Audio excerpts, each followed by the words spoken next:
Nahmaduhu wa nasta'in wa nastaghfiruh wa na'udzubillahi min syururi anfusina wa min sayyiati a'malina may yahdihillahu fala mudhillalah wa may yudlil fala hadiyalah.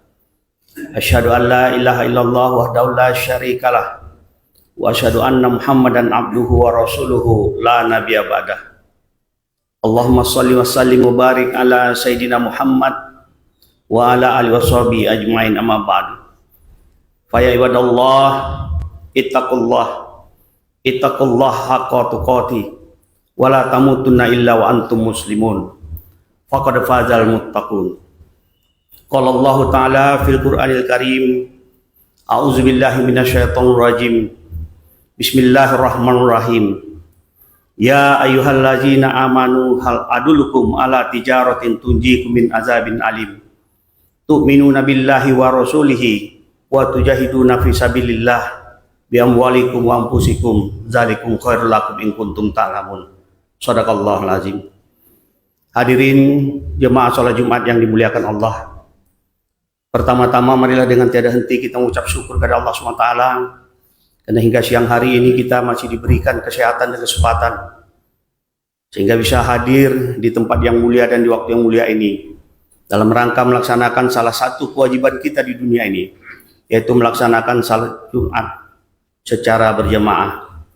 Mudah-mudahan niat tulus dan keikhlasan kita melangkahkan kaki menuju ke tempat yang mulia ini Allah catat sebagai ibadah yang nanti akan mengantarkan kita masuk ke dalam surganya Allah. Amin.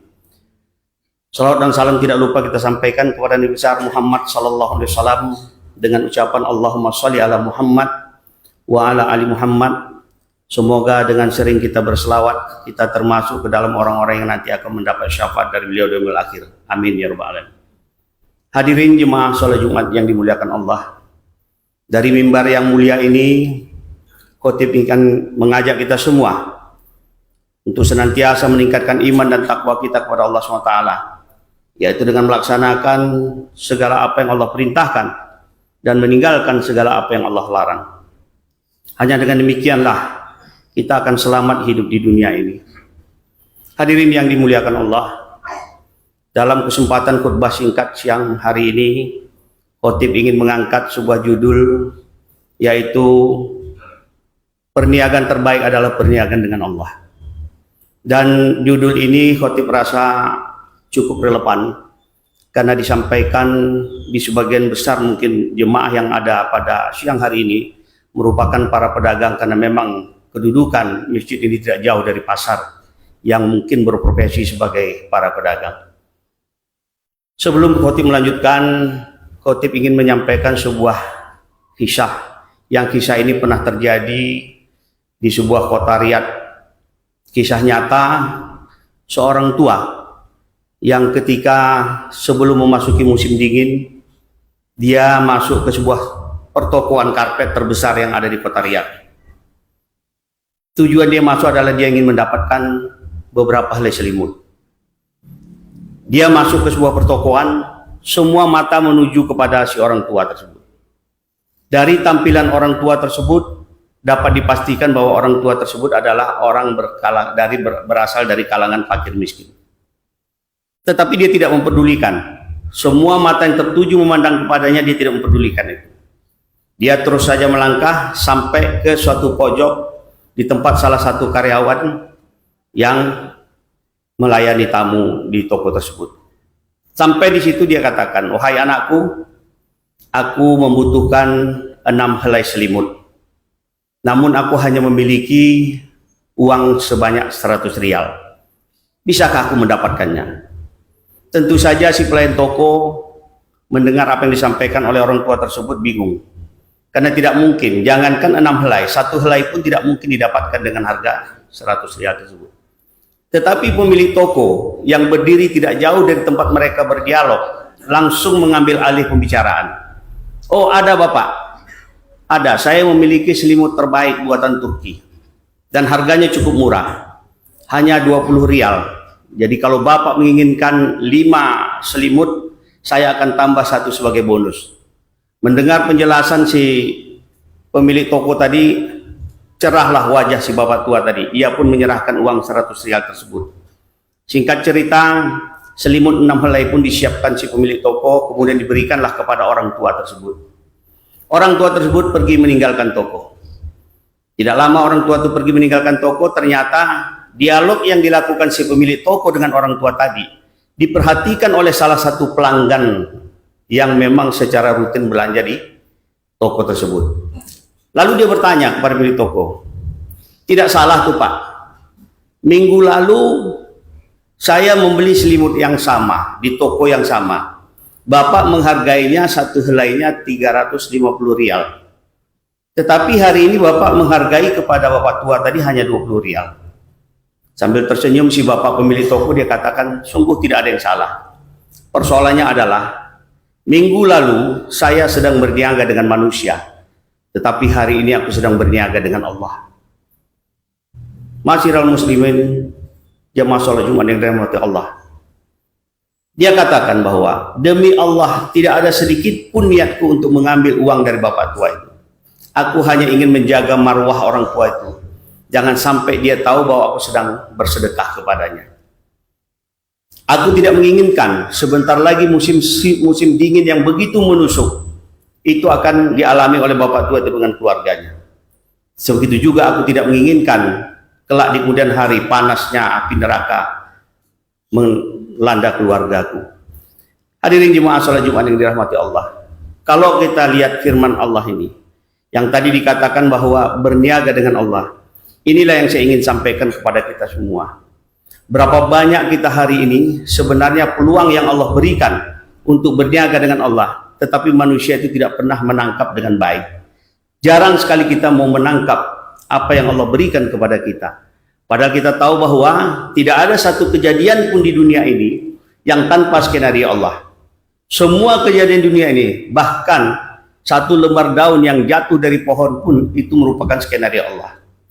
Kita seringkali ketika kita ngobrol bersama-sama, mungkin ada 5-6 orang, datang salah satu peminta-minta dengan salah satu di antara 6 orang itu. Tetapi apa yang terjadi? Yang sering terjadi adalah kita seakan-akan pura-pura tidak melihat. Padahal tahu nggak kita? Itu Allah sedang memainkan skenario-nya kepada kita.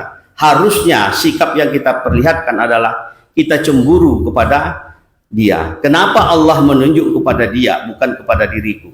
Tetapi fakta yang terjadi hari ini, itulah yang sering banyak di tengah-tengah kehidupan kita. Allah memberikan kesempatan untuk berniaga dengan diri, tetapi kita tidak pernah memanfaatkan itu dengan baik. Hadirin jemaah sholat Jumat yang dirahmati Allah. Banyak hal sebenarnya yang bisa kita lihat di tengah kehidupan kita. Saya ingin menyampaikan satu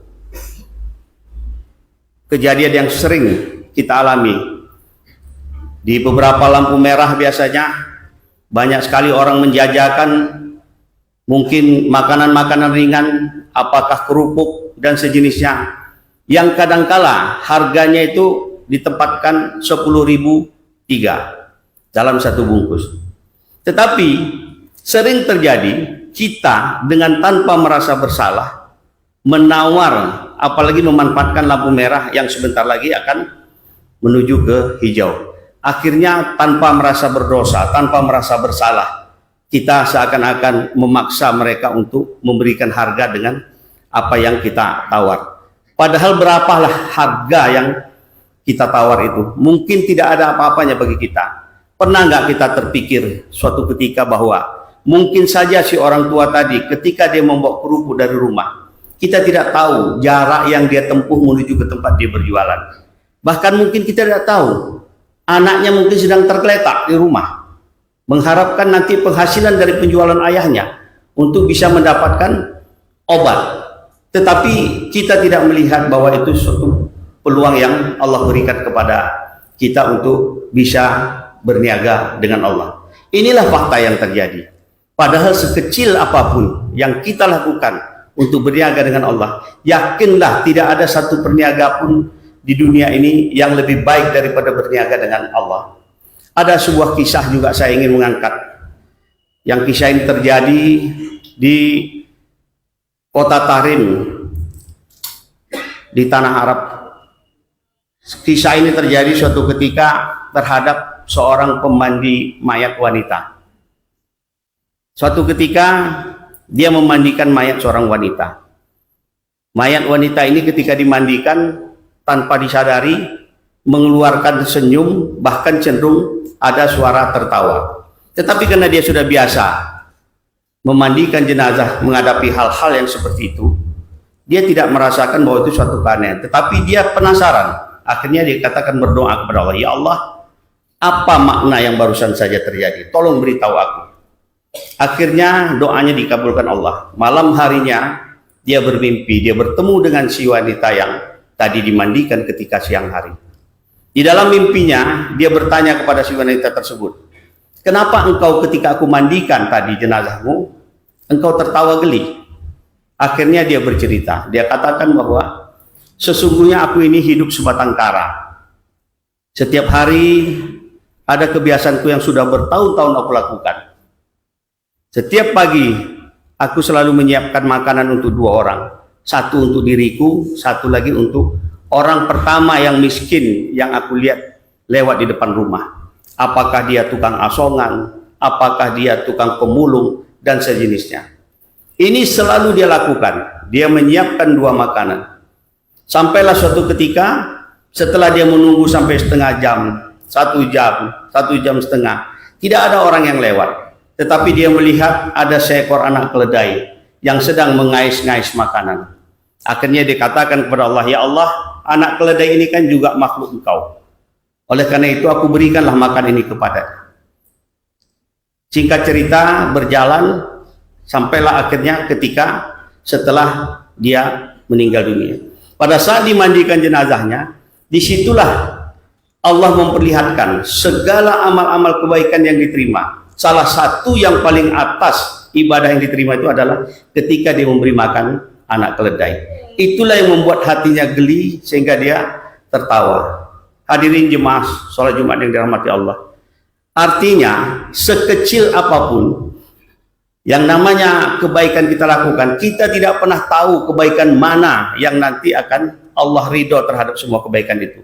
Oleh karenanya lah dari mimbar yang mulia ini, Khotib ingin mengajak kita semua, jangan pernah menyepelekan, jangan pernah menyederhanakan. Sekecil apapun amal kebaikan yang bisa kita lakukan, lakukanlah sekarang juga. Berapa banyak kita bisa melakukan kebaikan-kebaikan sebagai contoh yang tadi dilakukan oleh yang dialami oleh pemandi jenazah tadi. Hal-hal seperti ini sangat banyak dalam kehidupan kita, di tengah-tengah kehidupan kita hari ini. Tetapi seringkali kita tidak menangkap bahwa apa yang terjadi itu adalah sebenarnya sinyal-sinyal dari Allah untuk bisa memberikan kesempatan kepada kita agar kita bisa berniaga dengan Allah. Mudah-mudahan khotbah singkat ini bisa memberikan pemahaman lebih baik kepada kita sehingga pada akhirnya menumbuhkan kesadaran kita untuk lebih banyak beribadah kepada Allah dengan melakukan perniagaan kepada Allah. Barakallahu li wa lakum fil Qur'anil azim wa nafa'ani wa iyyakum bima fihi minal ayat wa dzikril hakim. Aqulu qouli hadza fastaghfiru innahu huwal ghafurur rahim. Allahumma shalli wa sallim wa zid wa an'im wa tafaddal wa barik bi jalalika wa kamalika ala sayyidi ubbadik Abi Qasim sayyidina wa maulana Muhammad salli wa sallim wa radiyallahu tabaraka wa ta'ala an kulli sahabati rasulillahi alaihim ajma'in. Alhamdulillah. Alhamdulillahilladzi hadana li hadza wa ma kunna linahtadiya laula an hadanallah. Asyhadu an la ilaha illallah wahdahu la syarikalah wa asyhadu anna Muhammadan abduhu wa rasuluhu la nabiyya ba'dah. Allahumma shalli wa sallim wa barik ala sayidina Muhammad wa ala alihi washabihi ajmain. Amma ba'du fa ya ibadallah ittaqullah wal tanzur nafsum ma qaddamat liqad wattaqullah innallaha khabirum bima ta'malun.